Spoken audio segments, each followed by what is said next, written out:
दोस्तों, कल देश में दिवाली का त्यौहार मनाया जा रहा था और कल शाम को जब एक परिवार अपने घर के सामने शाहदरा इलाके के अंदर दिवाली मना रहा था, उस वक्त कुछ लोग हथियारों के साथ आते हैं और खुल्लम खुल्ला लोगों के सामने दो लोगों पे गोलियां बरसा के उनकी हत्या कर देते हैं। एक आदमी जिनकी हत्या हुई, उनको बचाने के लिए उनका भतीजा जो बाहर दिवाली में ही उनके साथ था, उनको बचाने की कोशिश करता है, उसको भी गोली मार के उसकी भी हत्या कर दी जाती है। एक और बच्चा जो है 10 साल का, उसकी हालत भी गंभीर बताई जा रही है, उसको भी गोली लगी है। ऐसे में पिछले कुछ महीनों से दिल्ली के हालात कानून व्यवस्था के लिहाज से इस तरीके से खराब हुए हैं कि दिल्ली के अंदर 60-60 राउंड गोलियां चल जाती हैं, दिल्ली के अंदर बॉम्ब ब्लास्ट हो रहे हैं, दिल्ली के अंदर शोरूम्स के अंदर घुस के फिरौती, एक्सटॉर्शन, रंगदारी, प्रोटेक्शन मनी मांगा जा रहा है।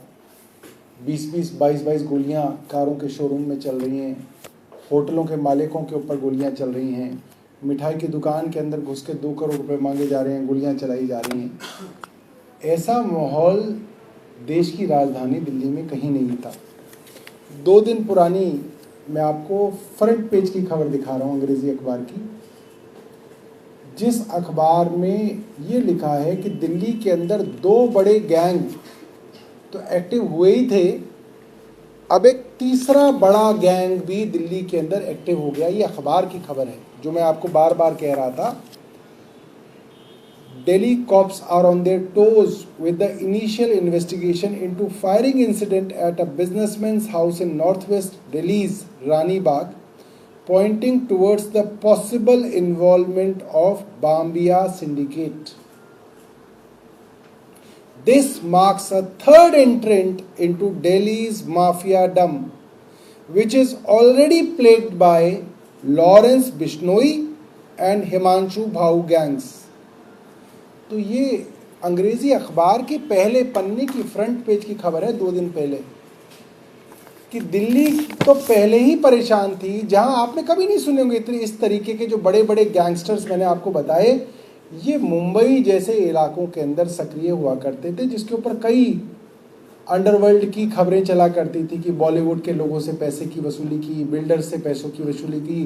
गुलशन कुमार का मर्डर जो है उस दौरान 1990 के दशक में किया गया और कई फिल्मी हस्तियों के मर्डर, फिरौती की कॉल, म्यूजिक डायरेक्टर्स को रंगदारी की कॉल। ये समय था मुंबई में कुछ दशकों पहले का, मगर आज दिल्ली के अंदर ये हालात कैसे हो गए, इसका जवाब भारतीय जनता पार्टी की केंद्र सरकार को देना चाहिए। ये बिना सरकार के आशीर्वाद के, बिना सरकार के जानबूझ के किए गए ढीले ढाले कानून व्यवस्था के नहीं हो सकता, ये संभव नहीं है। केंद्र सरकार ने दिल्ली की कानून व्यवस्था को इस तरह से लचर कर दिया है कि इस तरीके के बड़े बड़े गैंग्स जिनके सरगना जेलों में बंद हैं, गुजरात सरकार की जेल में बंद हैं, वो सरगना कैसे इतने बड़े बड़े गैंग्स ऑपरेट कर रहे हैं, ये सवाल भारतीय जनता पार्टी की सरकारों से पूछा जा रहा है। इस तरीके से इतने बड़े बड़े गैंग्स का सक्रिय होना, और मैं आपको बता रहा हूं, आप जाके पूछिए, लोग दहशत में इतना है, लोग इन गैंग्स का नाम नहीं लेना चाहते हैं, लोग इनका नाम नहीं ले रहे हैं टेलीफोन पे, इतनी दहशत है लोगों के घर में। जिस कार शोरूम के अंदर 22 गोलियां चलाई गई, उनके बीवी बच्चे शोरूम में मौजूद थे जब हम गए। मैं और राजेंद्र नगर के विधायक दुर्गेश पाठक जी जब उस शोरूम में मिलने गए तो जो वो 5 शोरूम के जो पार्टनर थे, उनके बीवी, बच्चे, बाप, माँ शोरूम में मौजूद थे, क्योंकि वो इस दहशत में थे कि पता नहीं अब कहाँ गोलियां चल जाएं। और पुलिस को बार बार कहने पर भी उनकी सहायता नहीं दी जा रही। आज दिल्ली के हालात बहुत खराब हैं। लोग कैसे घर से निकले, कहाँ गोलियां चल जाएं, कहाँ चाकू चल जाएं, किसी को कुछ नहीं पता। और देखिए, सबसे बड़ा बट्टा एक और लगा, फ्रांस के राजदूत की जेब कट गई दिल्ली में। French ambassadors phone stolen. और ये आप किसी भी दिल्ली की कॉलोनी में चले जाइए, आप ग्रेटर कैलाश में चले जाइए, आप पंचशील में चले जाइए, आप वसंत कुंज में चले जाइए, आप वसंत विहार में चले जाइए, आप द्वारका में चले जाइए, आप रोहिणी में चले जाइए, जो लेडीज फोन को हाथ में रख के मॉर्निंग वॉक करा करती थी, उन्होंने फोन को हाथ में रखना बंद कर दिया है। लेडीज अपने घर से बाहर मार्केट तक सोने की चेन पहन के नहीं जा रही हैं, क्योंकि चेन स्नैचिंग, फोन स्नैचिंग का तो ये हाल हो गया है कि लोगों ने पुलिस में कंप्लेंट करानी बंद कर दी है। क्यों कराएं, समय खराब होगा, थाने जाने में भी समय खराब होगा, क्यों करें वो भी। आप किसी भी कॉलोनी में सर्वे कर दीजिए, पूछ लीजिए कि पिछले 1 साल में कितने लोगों के फोन और चेन स्नैच हुए हैं, आपको काफी सारे लोग मिल जाएंगे और ज्यादातर लेडीज मिलेंगी उसके अंदर। क्या ये पुलिस की जानकारी के बिना हो रहा है? जब दिल्ली के चप्पे चप्पे पे सीसीटीवी कैमरा है, लोग सीसीटीवी कैमरा की फोटो निकाल के भी दे देते हैं तो भी नहीं पकड़े जाते हैं। ऐसे तो मैं अपने एरिया के अंदर ही बता रहा हूं आपको, अपनी कॉन्स्टिट्यूएंसी के अंदर मैं आपको बता रहा हूं, लोगों ने सीसीटीवी कैमरा निकाल के दे दी फुटेज की ये लोग हैं। अब वो आदमी तो कैसे ढूंढेगा, वो तो केंद्र सरकार की पुलिस को ढूंढना है, वो भी नहीं हो रहा है। ये तो राजदूत थे, फ्रांस के राजदूत थे, तो इनके लिए सीसीटीवी कैमरे ढूंढे गए, सीसीटीवी कैमरे में आदमी को ढूंढा गया तो उसको किया गया। मगर ये बहुत शर्मनाक है।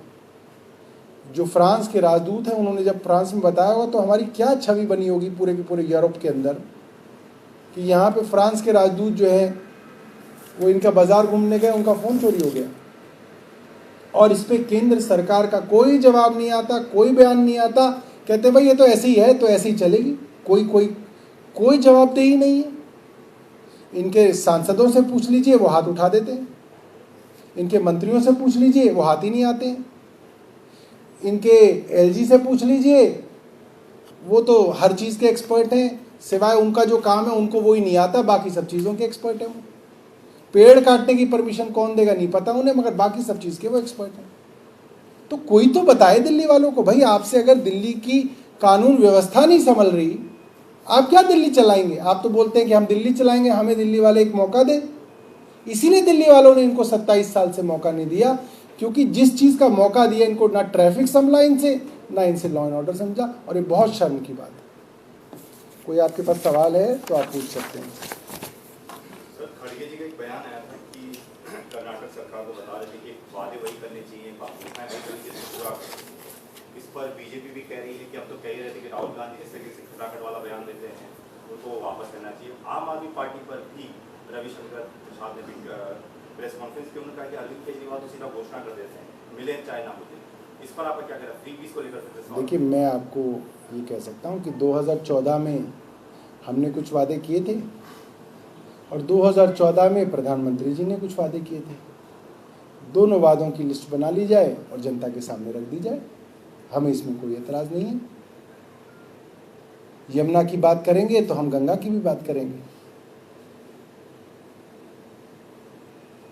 2 करोड़ नौकरियों की बात देश के जो है युवा कर रहे हैं। 15 लाख की तो लोगों ने बात करके बात करना ही छोड़ दिया कि इनसे क्या कहना है। पहले बोले थे 2022 में ऐसा हो जाएगा, फिर बोल रहे हैं आप 2047 में ऐसा हो जाएगा, क्योंकि 47 तक कौन इंतजार करेगा 47 तक। और 47 आ जाएगा तो कह देंगे 3010 में ऐसा होगा।